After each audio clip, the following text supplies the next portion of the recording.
下个星期一就要开学了，灾区的学生将到其他学校上课。不过，在纳马夏乡的民生国小，有20几个学生希望留在原来的校园。教育部今天表示尊重他们的意愿，对于坚持留在原乡部落的学生，学校也会安排老师进行教学。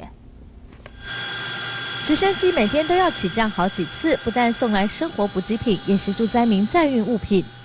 目前纳马夏乡对外的道路还是中断，有上千的灾民跟士兵还是留在那里，所以目前的物资运送都必须借由直升机来载送。星期一就要开学了，3名国中的辅导主任特别赶回来民权村，把一些开学必需品带回山下长期安置的学校。上课跟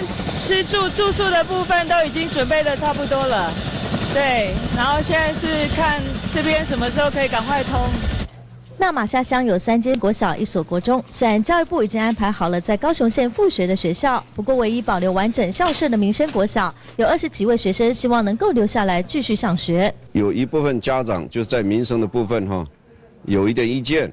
那是不是要整个迁移？暂时在外面读书，现在我们还没有办法做一个明确。只要原来的学校，它并没有受到太大的伤害。安全无虞的条件之下，学校的行政体系就要来支援2套的师资，就要来支援2套的物资，来让2个地方能够同时的来上课。莫拉克台风造成了全国1300多所国中小损坏，教育部本来预估有31所学校恐怕无法准时开学，但现在连路都还没有通的阿里山乡，要用直升机把老师跟物资送上山，也要如期开学。在底下部分的老师的一个空运，甚至一些物资的一个运补、教科图书，甚至午餐食材的部分，我们在礼拜天之前，我们都会把它到定位，一定要让我们学生在开学之后能够有最好的一个学习的环境。教育部统计，目前国中小适中学生约有74位，大多集中在小林国小跟甲仙国中。开学后将能够更清楚掌握受灾学生的人数，也能加强心理辅导。